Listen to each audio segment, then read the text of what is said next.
Following the worst loss in the Core 4 era, Craig Berube came out and made some shocking comments. So to break down exactly what those comments are, is they are about the future of this team. And one of the comments in particular has fans fired up. We also have the players speaking out and revealing the truth on their future and how they are currently feeling following what has been an atrocious stretch of playoff, not just games, but years of playoff drought. Ton to go over today, folks. Before we get into it all, quick reminder to hit that subscribe button. Your guys' support has been unbelievable. We're getting very close to 20,000 subscribers. If you want to help us towards that goal, make sure to hit the subscribe button. Your guys' support has been unbelievable. It is now, the morning after. There's been a ton of comments. We have John Tavares, a bunch of guys talking about the future in Toronto. Berube making some shocking comments about not only the team and the loss, but how they went about losing that game. And let's dive right into it because it still stings. It still stings. But let's dive into a few different things. I want to start with this comment and get your thoughts on it. Berube on the individual performances by the Leafs tonight. When you don't get everyone on board and doing the right things, playing together as a team, that's what happens. You can't go into the game like tonight and not have everyone at their best. And obviously, you're at the point now where, this team, it's over. The Core 4 is over. And, some comments from Austin Matthews as well that has fans fired up here. Things have taken a pretty bad turn, and it's all exemplified with some of these comments. Yeah, we're going to get into the Matthews comment in a second because that's a whole different can of worms. But one thing I truly believe in hockey, there's two things that I truly believe are absolutely true in hockey. Is the first thing, everything goes through your goaltender, right? How you play, and if you play with confidence, it goes through the energy of your goaltender and how he's playing. The second thing is, if you are going to win a Stanley Cup, if you have any hope of winning a Stanley Cup, the entire organization, from ownership to management to coaching to the players, need to be in alignment. The players need to buy into what the coaching staff is telling them. The coach needs to be in alignment with the GM and the players that he's getting for him. And of course, management as well, and ownership, I should say. They all need to be in alignment. A lot of the quotes that came out last night lead me to believe personally, and I don't know how everyone else feels about this, let us know in the comments, that this organization is not in alignment whatsoever. I do actually believe that Brad Treliving and Craig Berube are in alignment. I do think that, a lot of these players that Brad Treliving brought in are Craig Berube type players and can actually get it done. The ones that were brought in are really good pieces. But some of the guys that have been here, Austin Matthews, Mitch Marner, William Nylander, none of them are on the same page. I don't think any of them actually listen to what the coaching staff wants them to execute on, and they don't execute on it. We saw with the power play. Mark Savard's a good power play coach.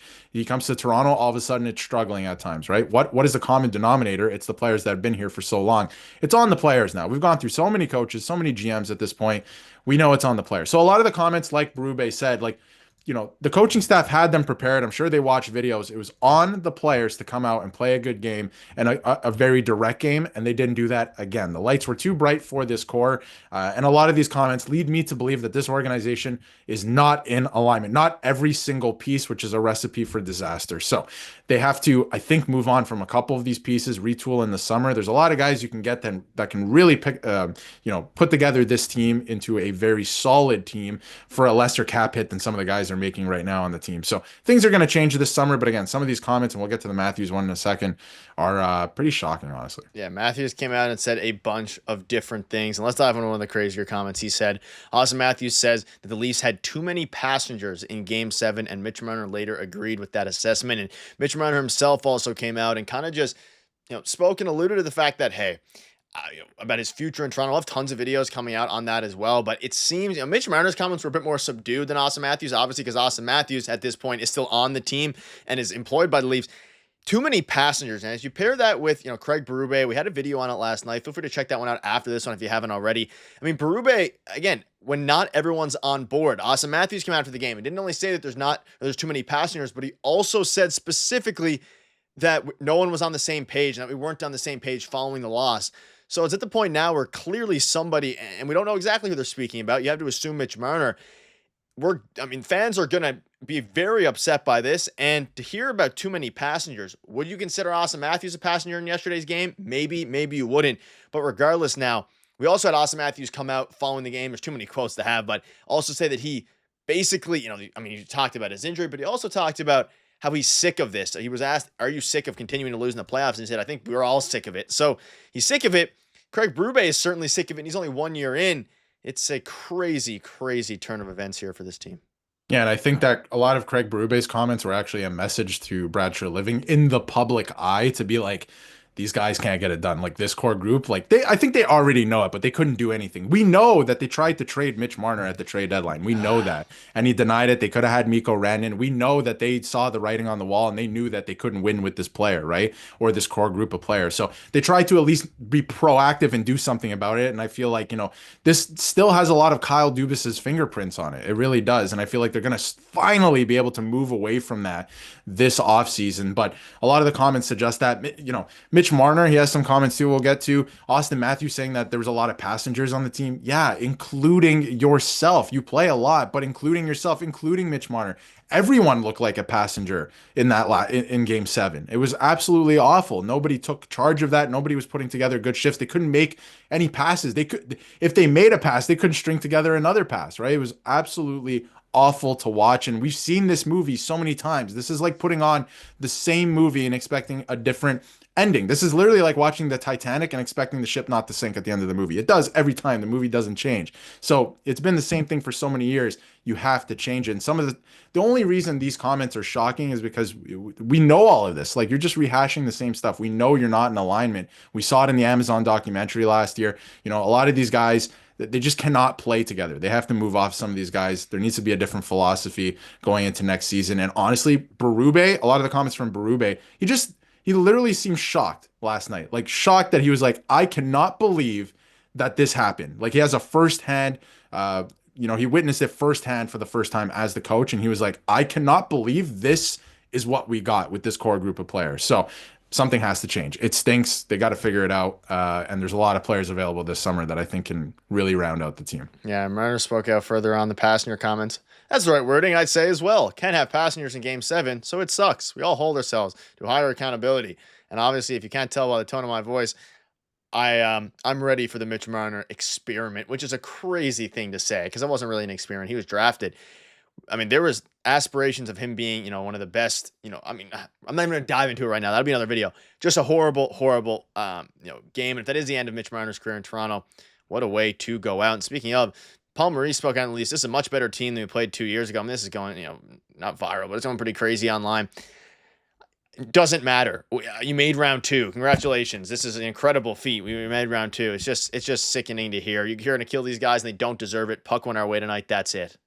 So, yeah, I mean, they do deserve, and I'm not saying, individual players necessarily, but they deserve, us as fans and just fans in general, they deserve change. You can't keep running the same thing over and over and over again with minor changes. And that's why I want Mitch Marner to never, I said it in the end of yesterday's video, I don't want to see him on the Maple Leafs ever again. I don't want to see another game from him in the Toronto Maple Leafs uniform. That's not to say he's not a great player. He's a 100-point player. He's fantastic.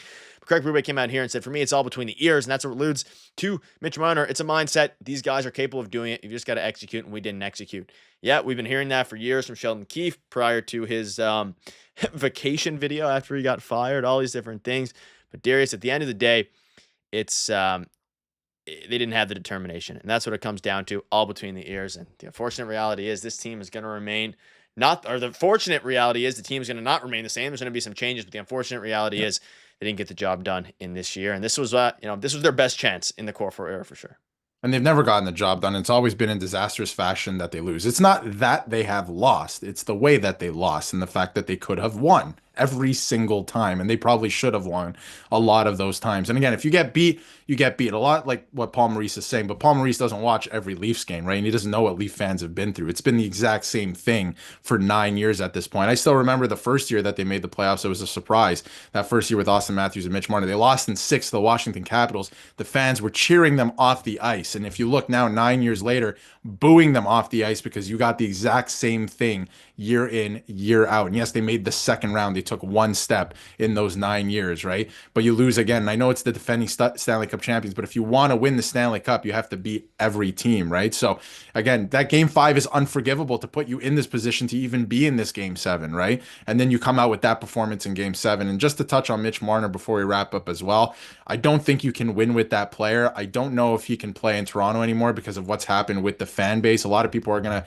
say, we've seen it before where a player leaves Toronto, even dating back to the 90s, right? Where a player leaves and he'll go on and win a Stanley Cup somewhere else. Mitch Marner might do that, but much like Phil Kessel, he's not going to be the one or two guy on that team. He might go to another team and win a Stanley Cup, but he's going to be the third or fourth best player on that team if that's going to happen. I don't know if he can be the guy on another team. He hasn't gotten the job done, and it falls on other players' shoulders for sure. But when the Washington Capitals won a Stanley Cup and they finally broke through and figured it out, they didn't have four guys making $50 million, right? So they have to figure it out. The team has to be structured differently. We know that it didn't work. It was a fun experiment, right? Sometimes it was fun, but a waste of at least 2 years, I think, that they gave them another shot, and then these last 2 years were just a disaster. Should have ended after the Montreal series in 2021. You can make arguments beyond that as well, 2023, all these different things. But at the end of the day, maybe this is finally the time where it is all over. Let us know down below what your thoughts are, and lots of videos coming your way. Stay tuned.